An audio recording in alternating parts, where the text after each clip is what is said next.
So please join me in prayer as we just really seek God's word and seek his message today. God, we just thank you for always loving us, always being for us, and revealing yourself to us throughout history, throughout the Old Testament, to really help establish who you are. And Jesus, we thank you.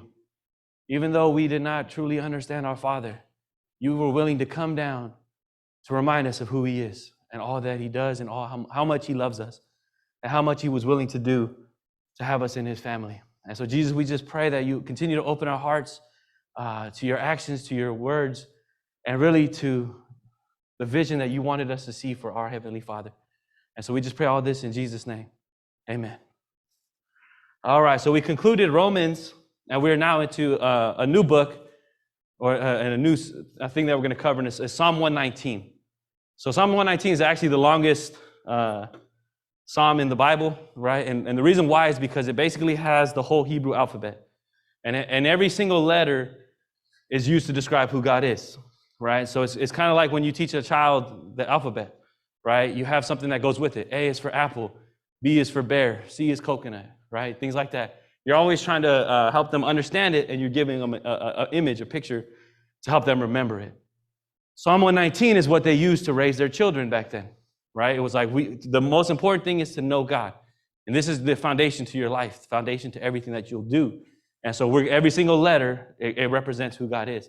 So every week we're going to be able to go through these letters. So you're going to get a great chance to see who God really is, right? We're really going to see God from A to Z, right? From complete. And especially as you read it, you're going to understand God really wanted the children to be raised the right way, right? He really wanted them to grow and grow in a healthy way. I know for me, I was like, oh, it's perfect for me to teach because I'm all about teaching kids from babies, right? Really making them strong. Some of you heard like my child rearing techniques. I wanted to release wolves on kids to make them walk sooner and faster, right? So I'm all about making them very strong and tough, right? And so one of the things, I had a buddy of mine at seminary. His wife was having a baby. So they used to work at Safeway. She got 2 weeks off right before giving birth, and then she had 6 weeks of maternity leave. He got 6 weeks of maternity leave. When towards the end, it turned out the Safeway wasn't actually paying him the whole time. They had messed up his paperwork, so he was basically behind 2 months on rent and everything else. And so we were talking. He's like, yeah, man, like, I'm in a bad spot. Like, they just fixed the paperwork, but it's going to take another 3 weeks for them to finish and actually pay us, right, to all the money that they owe us. So thankfully, he was living at our school. They had housing for the married people. So they were like, the school told him, don't worry, we won't charge you any rent or things like that, any late penalties. Just pay us when you get the money back. And so he was like, he was very thankful, right? Very blessed that the school helped him. And so, but he was like, man, how am I supposed to feed my family, right? Like we use all our savings these last almost 2 months, right? And it's very expensive with the newborn and all that stuff. So it's like, we basically are pretty much out of money. And so I was like, well, man, I ain't got a lot of money. I was like, but what I do have is a special access to this place called Restaurant Depot. So most of you know, right? I'm always talking about it where it's like they have all these great discounts on food. And so I told him, I was like, I have a little bit of money. I could use it to buy you a bunch of meat, right? And so I was like, you won't be able to match this on your own if I gave you the money. So I went to the Restaurant Depot. I bought him 10 pounds of beef, 10 pounds of chicken, and 10 pounds of pork, right? And so I brought it to him, and he was like, what? He was surprised. Like, why is there 30 pounds? I was like, well, it's for 3 weeks, right? You need it till you get paid. And he's like, but 30 pounds? And I was like, yeah, 10 pounds for you, 10 pounds for your wife, and 10 pounds of meat for the baby. Right? He starts laughing. He's like, babies don't eat meat. And I was like, are you sure? I was like, I feel like babies should eat meat. That would make them nice and strong. Right? He was like, no, they don't have teeth. And I was like, man, I make meat so soft and tender. I was like, a baby could eat it. Right? And so I was like, I'll come over and start cooking for your baby. That way he can eat meat and grow up strong. Right? So he's just laughing. But I was like, this is what babies need, right? They need healthy. Because for me, I've shared, I got sick when I was 6 months old and almost died, right? I was sick for a year. Those first 6 months of my life, I was a vegetarian. I got sick and almost died. So once I got healthy, I committed my life to always eating meat, to always being strong, right? And that's where I was like, I've always tried to ensure that I would stay as strong as I can. And so obviously that was just the physical side. But this is where we understand God was like, it's to raise a child, you need to, he had the rules for physical, mental, but most of all the spiritual. Right? It was like, they need this foundation. They need to know who I am to ensure they grow up the right way, to ensure they grow up strong, and to ensure that they are connected to me in the best way possible. Does that make sense? So when we look at this is what it's all about, right? This psalm was meant to teach a child and make his knowledge about God their foundation. So this is obviously, a very big theme in the Old Testament. They have the Proverbs right there, right? Train up a child in the way he should go. Even when he is old, he will not depart from it, right? So this is where Solomon wrote this psalm, but it's actually believed that David almost read it to him as well. That makes sense? We know Solomon was this wise person. Obviously, as a kid, he was very wise when he first talked to God. But this is where we kind of see, like, who was his father? How was he raising him? Was he reading this? Was this how he was raised? And so that's where we can see, like, knowing God, imagine it getting it from the very beginning. So it's important to understand that this was for the kids to have the foundation. But for us, when we read the Old Testament, we really have to spend time, a little bit more time, knowing what it actually meant. Does that make sense? Because this is an even different culture. The language was very different. A lot of their concepts were very different. So even though we have English translations, those words don't match our definitions. Does that make sense? Or sometimes we will misconstrue them. And so sometimes you got to spend a little bit more work just to get the true value of what was there. Because if that's your foundation, if this is meant to be your foundation, you want to have the best words possible, the best understanding possible before you build everything else on it. So I'll give you guys a little taste of what we always do when we prep, right? We have all our materials to help us see the background, the word definitions. And I'm gonna help show you guys some real quick things, right? Where it was like, this is what we need, why we need to see the value in these words. So one of the words that we'll read the psalm, says, it's right there on the paper. It says, blessed are those whose way is blameless, who walk in the law of the Lord. Blessed are those who keep his testimonies, who seek him with their whole heart, who also do no wrong, but walk in his ways. You have commanded your precepts to be kept diligently. Oh, that my ways may be steadfast in keeping your statutes. Then I shall not be put to shame, having my eyes fixed on all your commandments. I will raise you with an upright heart. I will praise you with an upright heart when I learn your righteous rules. I will keep your statutes. Do not utterly forsake me. And so right in the very beginning, it talks about being blameless. So the Hebrew word is, I have the definition. The Hebrew word used here is tamim, emphasizes a high degree of integrity and honesty rather than absolute perfection, right? Because when you read blameless, most of your first thoughts are like, you have to be perfect. You can't make any mistakes, right? You must be free of any blame. But that's not what that word meant to them, right? Blameless meant that you try to walk with this high level of integrity. You always try to do your best. That's what blameless means.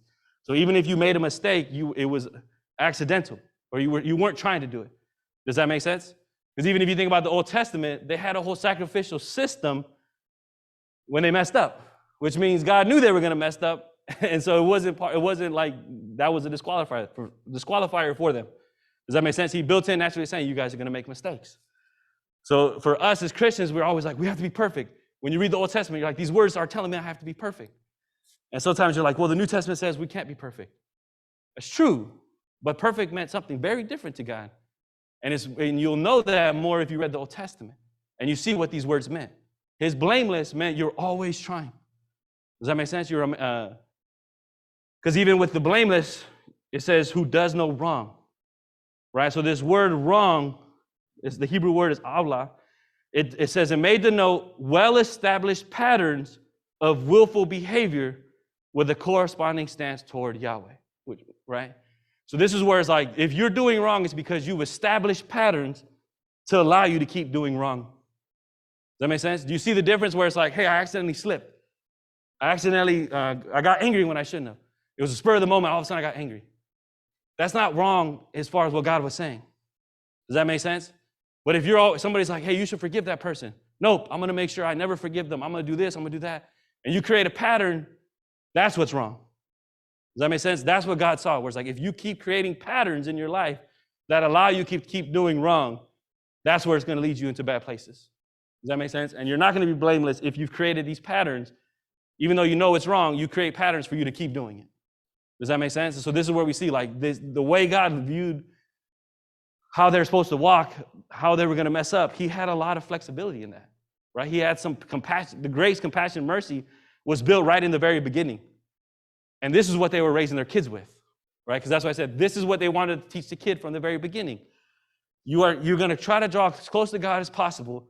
That way you can walk with high integrity and don't make any patterns in your life that will cause you to walk away from him, right? And that's what I said. But if you do that, he still forgives you. He'll help you, right? This is what they were putting in for that foundation. They were not raising their kids to be perfect. They weren't raising their kids to say, like, if you don't do everything, you're gone, right? It's like, no, you're going to try to walk with high integrity. When you stumble, you're supposed to then look to God. He's going to help you keep getting better and better and better. Does that make sense? That's what they were raising their kids with. This great understanding that your foundation is God, who he is, and then how he's going to keep helping you grow, grow, and grow. Right? So that's what they said. Like, that's when you keep reading this, you'll see like the statutes, the precepts.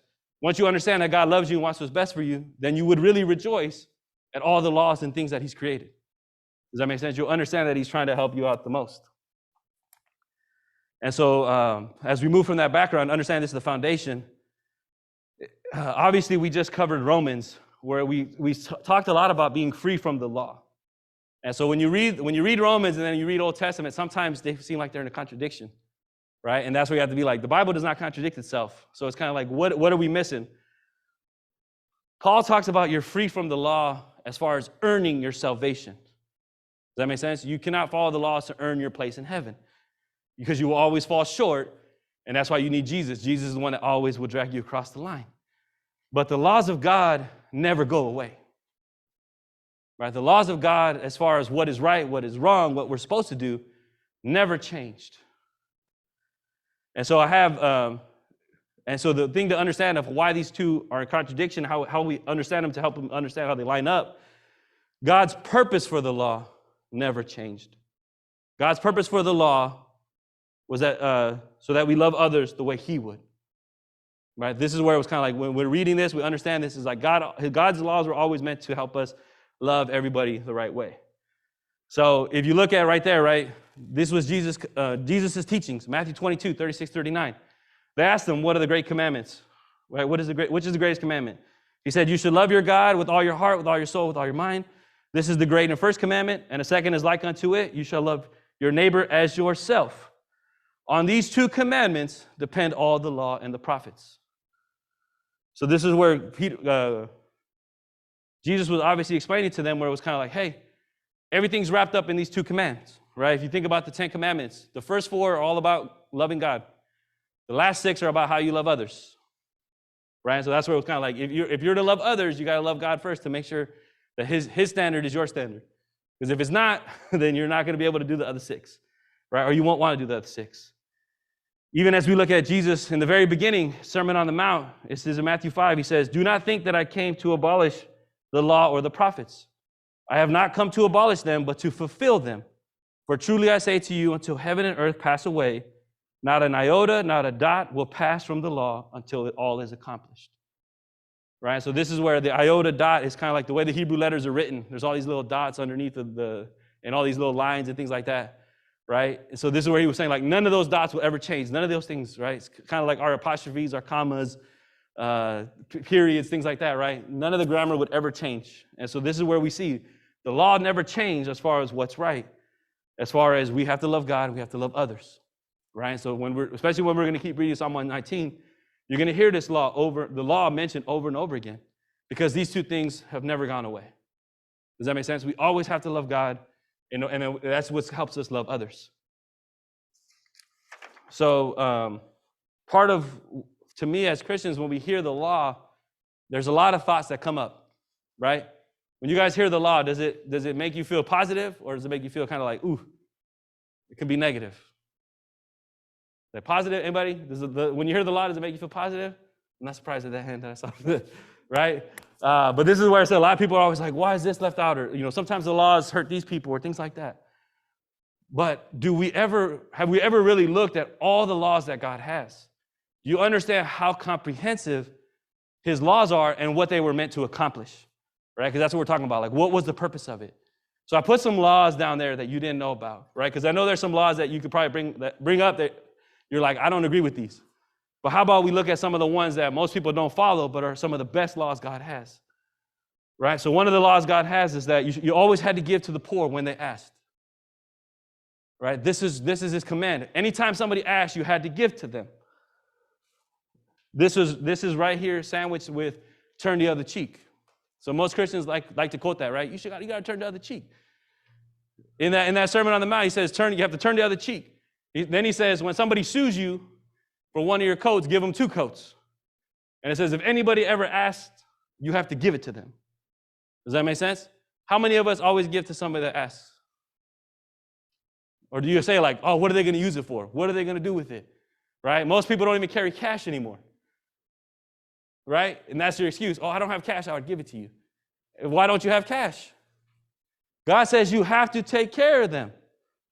Does that make sense? Anybody that's in need, anybody that asks, you have to help them. You have to love them. Right? That's where it's like, think about why you would rejoice at his laws. If you're down and out, you would rejoice at God's laws because you're like, everybody has to help me. Does that make sense? If I was homeless, I would just travel to a different church every Sunday. Be like, thank you. I'd have those, they cut out the signs. I'd have the sign with that scripture on it. You have to give to all those that ask. I'd be like, excuse me, right? I'd be standing outside where they drop off the tithe. I'd be going through the service when they're giving out, right? Because that's what the law said. That's what the scripture said. But most of us usually start putting on this like, well, what are they going to use it for? What are they going to do with it? What if they use the wrong thing? If you know who God is, God gives us a bunch of stuff that we misuse, right? God gives us a bunch of things even when we're not doing the right things. He doesn't withhold it to us all the time. Does that make sense? This is what we're kind of seeing. Like, why was his laws? Who was he like, right? You were not supposed to make maximum profit off your land. You had to leave some for people in need, right? God was always about taking care of people, not making maximum profit. How about this one? You always had to forgive someone no matter how many times they wronged you. Think about that, right? They asked him, Jesus, should I forgive him 7 times? And he said 77 times, right? That 7 meant completeness, right? Like complete times complete, like you always have to forgive them. Think about how we treat other people. Would any of us forgive people 77 times if they wronged us? Right? No, right? We'd be like, man, at some point I got to protect myself.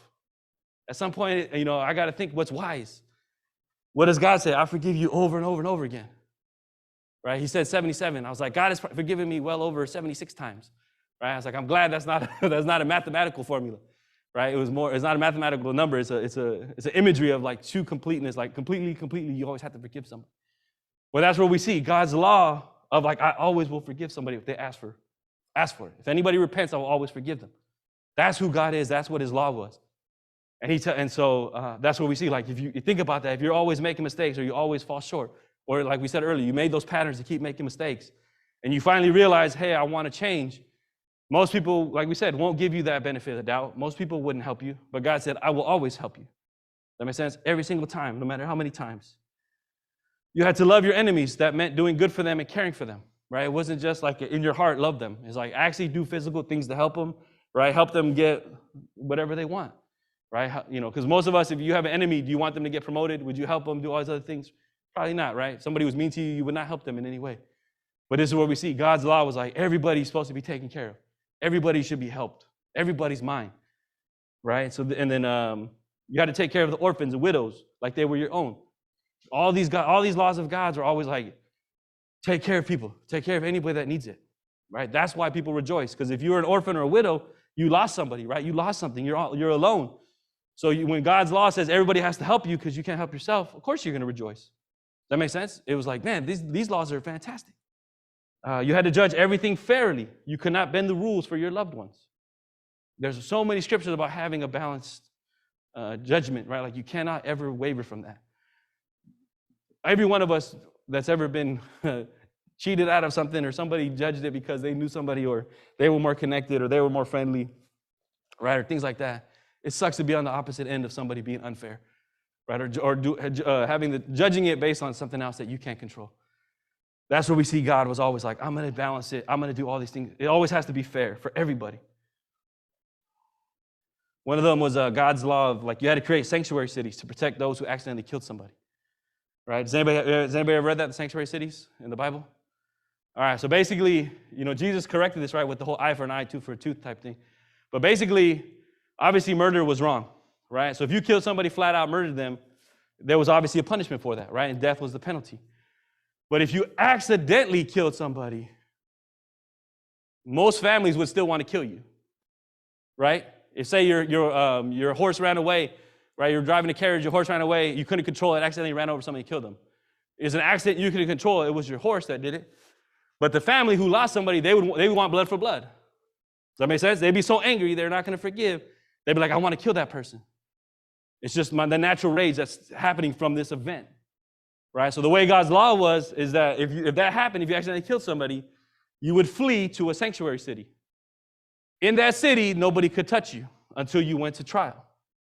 And so they would basically have the whole court system set up to where they would judge it. Was it an accident? And so if it was an accident, they could not kill you because it was not a fair punishment. Does that make sense? It was not your fault. But so the way God set up that law was that if you accidentally killed somebody, you had to live and remain in that sanctuary city. The reason why was because if you go back home where you killed somebody on accident, that family would have to see you all the time, right? Their grief would always be coming up over and over again. Their anger would always keep coming over and over again. So God's like, I'm going to create the system where you don't go back to your home. That way they don't want to kill you in the future, right? Or get their hands on you. Or as soon as they have a moment of rage, they're going to do something to you. I want them to be able to be free and move on and process that grief and grow out of it. But then you'll live in that sanctuary city where you can have your normal life as well. Does that make sense? And you can be free of any of the judgment, all the other stuff that people would put on you. But that's where God created these laws to protect everybody. He had a fair system where it was like, and any normal person would want revenge. I get that, but I'm going to make sure that both people are taken care of. Does that make sense? That's what I said. Like when you look at God's laws, there's so many of them like this, where it was kind of like he really wants to balance everything to make sure everybody's taken care of. Right? And so this is where, when we see the Psalm write this, and as we're going to read it, this is where hopefully you start to understand. It's like God truly does want to love everybody. And the only way that's going to happen is if all of us follow his way of doing it. Does that make sense?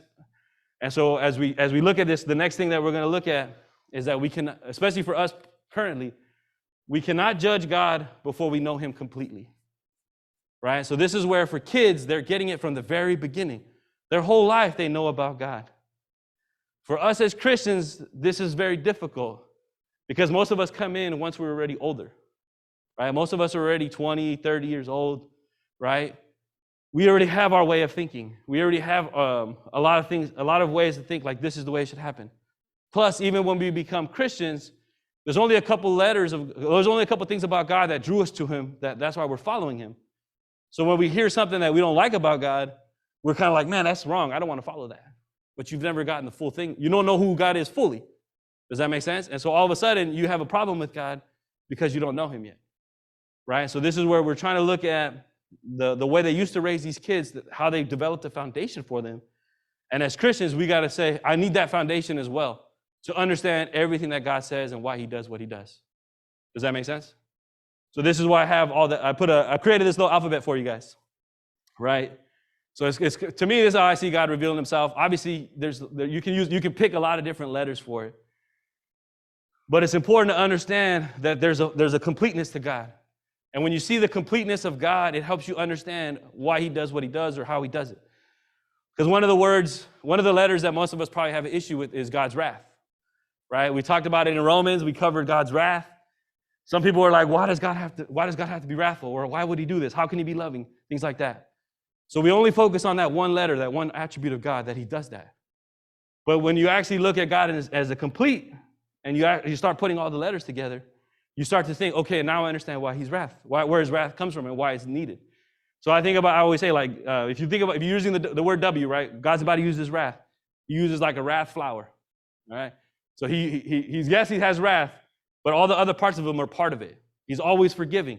He's always loving, right? He's always optimistic. And then the R, you can use righteous. So when you think about it, if you look at all those attributes together with his wrath, God usually warns everybody, says, hey, these actions are going to cause these things to happen to you. But no, I forgive you. No, I love you. And I'm optimistic that you will change and you will listen to this. Does that make sense? And so when you start thinking about that, okay, and he's righteous, because usually what he's calling out is something that's hurting somebody else. Does that make sense? So when you look at all those parts of God together with that wrath, you're like, God is really trying to help these people and help everybody around them. Does that make sense? And so that's where we see, like, okay, it's easier to understand why God does what he does because you get the full picture of him. You understand how he's doing everything, how he's giving everybody a chance, how he's continuing to give them forgiveness and wants what's best for them. See what I'm saying? So that's why I said, like, when you fully get to see God, all his actions make more sense. All his ways make more sense. And then usually you're like, I want more of that. I want ways. How can I be the person that teaches people? How can I be the person that warns them? Or how can I be the person that loves them? And because even if you think about it, you throw the letter P in, right? God is patient. It takes a long time for people to change their behaviors. God delays his wrath, is patient with them because he knows it's going to take a long time, right? So that's what we see, like all his timing, all his things, right? He's just. He's going to make sure they have plenty of time to break these patterns, break these roots, right? If somebody grew up in a culture for 70 years that taught them to do the wrong thing, God's not going to expect them on day one just to change. Does that make sense? God is patient. God is forgiving. I know it's going to take them a while. I'm going to be with them. I'm going to work with them, right? This is why we see people that even on their deathbed, when they confess, when they realize, like, I made a mistake, God, would you forgive me? God says yes. Does that make sense? Because he's just. He understands that they had so many bad influences. Usually when they're dying, that's when somebody came to try to convince them of a different way. And as soon as they got it, they heard it, they changed. And God's like, good. I've loved you all along. I've been waiting. You're good to go. Does that make sense? That's how we, when we get to see all of God, we get to see how wonderful his ways truly are. And so hopefully for you guys, you can start to actually look for God and try to know all about him from A to Z. Does that make sense? Because this is where I'm glad we did Romans first, because Paul is a perfect example of what it looks like to be short some of the letters. Does that make sense? He did not have the complete picture of God. He knew a lot about God, but he had certain influences, certain personal teachings and emotions that led him to not see Jesus as God. Does that make sense? And so because he was missing some of the letters of what God really wanted, he did not believe in Jesus. Obviously, Jesus had to come, blind him, and show him the last parts of who he was. And this is where we get to see how now Paul changed. And now with a complete picture, we saw what he went out and did. Does that make sense? But there should be a warning for us, like we cannot be Christians that only know a little bit. We cannot be Christians that only know parts of God. Does that make sense? We need it all. But this is where the whole psalm, and as you keep reading, you'll understand, that's what they say. The more and more I know about you, the more and more I want to know about you, and the more and more I want to do what you do. Does that make sense? That's where it's kind of like this beauty where it's like, it's not like you have to know it, but it's like you really actually want to know it once you know it more and more, right? Because even for myself, I'm the same boat. Like some people are shocked when I tell them I was a Christian all my life, right? Because they've heard some of the stories of things I've done, and they're like, what the heck? Like, there's no way he was Christian, or how could he have done that? But for me, I only had some of these letters, right? I only had there was only certain things that I read about and was taught. And so then it was like I was missing the other sides of God. And so this is where, thankfully, God obviously kept developing. God was obviously patient with me, where he kept bringing in more and more of the letters to really understand who he was. Does that make sense? And once I did, it was the easiest changes that I've ever made. Does that make sense? As soon as I heard, I was like, wow. I was like, oh, thanks. I was like, God, thank you for forgiving me back then. Thank you for letting me go forward. Does that make sense? But this is where it's kind of like, this is your life pursuit. You get to keep knowing more about God. There's always so much more to learn. Because even for me, that's why I work with so many different cultures. I want to see how God is. I want to see the bigger vision of him, right? That's why I work with a lot of generations, a lot of different cultures. I study all the history, right? I want to see more and more of God to have a complete picture. Because that's where it said, like, ultimately, that's what will help me walk the right way. That's what will help me walk with high integrity. That's what will help me walk with integrity, but also to not create any patterns in my life that will lead me away from God. Does that make sense? And so this is where I say, like, it's such a joy to keep growing and growing and growing. And so I'll leave you guys with the applications, right? Spend time meditating over the list and thank God for all his qualities, right? So right here, I created this for you. Last time I preached, I had another list of you to put up on your wall, right, of scriptures for forgiveness. This is another list that you can put up where it's like, I need to be reminded, I need to keep reading about God, I need to be able to see who he is, and spend time thinking about all those qualities. You can put your own, so that's why I say, like, you'll see I put all the scriptures, things like that, so you can look at it, it's like, this is who God is. And obviously, there's still so many more letters. Read the verses where they came from to get a better sense of who God is. The scriptures are small snippets of what's being said there. Does that make sense? But even the forgiveness, I put the forgiveness one where that's where it says that Jesus said to do it 77 times. The full context is that's where Jesus, after he tells them that, he says, let me tell you a parable about the kingdom of heaven. This ruler forgives his servant his debt, and then that servant went off and didn't forgive somebody else. So the king took back the forgiveness, punished that servant because he didn't carry on what he got, right? So this is where we see, that's why I said one of God's laws is like you have to forgive.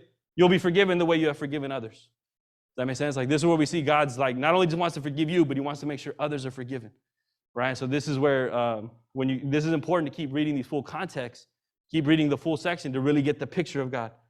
Does that make sense? Because even when you do the letters with kids, right? You're like, this is an apple. If a kid's never seen an apple, he don't know what that is, right? You literally got to give him an apple, let him taste it, right? You're like, okay, give him an apple pie, right? Things like that. Like, here you go, right? Keep giving them ways for them to learn it. So as you look at this list, it's good to look at all those things, but even look at the scriptures, then look at the context, right? Keep building that knowledge, all right? The next one is write out your own list to help connect to God based on how he has revealed himself to you. This is where it's important to remember, everything God has done in your life was for a reason, for a purpose. He was trying to show you something about himself, right? So create that list for yourself, right? Enjoy celebrating what God has already done in your life. Look back and say, okay, this is who God is. This is what he's done, right? This is who he is. Does that make sense? And try to make this whole list for yourself. You don't have to do all the scriptures like I did, right? And even if you do, if you want help, I can help you look up the scriptures. All right. And then once you create, if you have my list or your list, place the list somewhere where you can look at it frequently. Next week, or in 2 weeks, when we get to the next letter, it's going to talk about how to keep this in your heart, right? How to keep who God is in your heart. One of the techniques that we'll cover is putting things up as reminders, studying it over and over and over again. Does that make sense? We're going to talk a little bit more why it's important, but this is what you should be doing, right? How do you keep putting it up front, up in your face, to ensure you keep learning it and getting it? Does that make sense? So commit to knowing God completely so that you will never misjudge him. I think for most of us, right, we do not want to be judged before somebody knows us, right? Have you ever seen somebody judge you just from the get-go? Or if they heard about one action, all of a sudden they judge you, right? Most of us would be very frustrated. How many people do you think judge God before they fully know him? Tons of people, right? A lot of people. They've never truly known who he was. They never looked at every other attribute. They never looked at the situations he was dealing with. They never looked at what the people were doing, why he did what he did. They just see one line and say, okay, that's who he is. Does that make sense? And so a lot of people, like I said, they miss out on who he is. He's patient to keep showing himself to them. But for the most part, a lot of people go through a lot of pain or loneliness without being with God just because they never really got to know him from the get-go. Life usually then forces them to want to get to know him at the end. Right? One of the funniest things, I study a lot of statistics for churches. And so one of them is like, when do people, from the youth, like from high school to college, right? A lot of kids drop off. And so they study the numbers of when they come back, and then they poll them why they came back. The biggest reason for most of them for coming back is they start raising kids of their own, right? And so when they were adults, they were by themselves. They're like, I know how to run my life. I can handle anything that comes. As soon as they got kids, they're like, I can't do this. Right? Like, it's impossible. Like, these kids are, I don't know how to do it. And so all of a sudden, they're like, I need help, right? Like, I'm going to go to the greatest, I'm going to throw the biggest prayer up and be like, okay, help me raise these kids. Does that make sense? And so this is where, like, most of the people that come back in their mid-20s to 30s is because they finally started having kids, and now they understand what it means to lead somebody, what it means to be in charge of somebody's life. Does that make sense? And so how to give them discipline, how to love them, how to give them grace. A parent don't know. Who do they go to? The person that they said was, the person that they walked away from saying, you don't show me grace enough, you don't understand me, your ways, your discipline I don't like, I'm going to go away, right? So because they only saw certain parts of God. As soon as they now are in a situation that they don't know how to do it, then they come back to God and say, you were actually patient with me. You still have the door open for me. You still want to help me raise these kids. Does that make sense? Because this is what we see. God's a father. He always wants to help. And so that's usually makes people come back. And so hopefully avoid walking away because you don't know him completely. Learn it as soon as you can. That way you can really make the decision with all the proper information. And if you know God from A to Z, if you know all these attributes, you would not walk away. Does that make sense? So commit to it, build that foundation. The last one is pray for Jesus to transform you into being more like him from A to Z. This is the one difference between the Old Testament and us. They are raising their kids hoping that this knowledge will prevent them from walking away, from creating those patterns, right, that will cause them harm. And so this was their best chance to give it to them before, because they would have to walk on their own. to accomplish this. The New Testament, Jesus is like, you guys, those people they could not follow the alphabet. They could not understand who God was. They missed it. So I've come down to, number one, die for their sins, right, to help make them blameless again. But number two, I'm now going to show them God again from A to Z. Right, this is where you'll see Jesus says, I'm the Alpha and Omega. Alpha and Omega is the first letter of the Greek alphabet, last letter of the Greek alphabet. Does that make sense? So the way they had the Hebrew alphabet, now Jesus takes it again. You guys did not fully see who God was through that way. Now we're going to physically do it for you right here. And more importantly, not only am I going to show you God A to Z, but now you're going to have God. I'm going to be walking with you. I'm going to give you the Holy Spirit to help you get all this. Does that make sense? So this is where it's like celebrate, enjoy the fact that God's plan was that you would now get to know him because he's the one helping you all the time to get to know him. He's going to be the one that's now going to help you walk upright. He's going to be the one that helps you not make those patterns. He's going to be the one that helps you break the patterns that are already in your life. Does that make sense? And so, not more importantly, for us to understand, the reason why we have to know God from A to Z is because we are commanded to be like Christ. Christ is God from A to Z as well. So how are we we're now supposed to be like Christ from A to Z. Does that make sense? This is where it was kind of like Christians, we're supposed to be transformed to become more like Christ every single day. And so this is the end goal. We are always supposed to be like Christ from A to Z. So as we get to know God, he becomes our foundation. Jesus is also our foundation. And then at the same time now, our faith, everything that we believe, is the rest of the foundation. Does that make sense? Because has anybody ever done construction? Anybody done construction? When they talk about a foundation, do you guys know what that means? I got one head. Okay. Typically, for a foundation, there's always 4 blocks, right? 4 points to the foundation. The first one is, they call it the cornerstone, right? You set that's the very first one that you do. Everything's going to be built off of that. You cannot create a foundation until you have the other blocks. Because if you have, say you have one square, right? It's like a rectangle. A rectangle can be set, but you can rotate it in 360 degrees, right? So whatever you build can be positioned anywhere around that one cornerstone. It can be in going in whatever direction.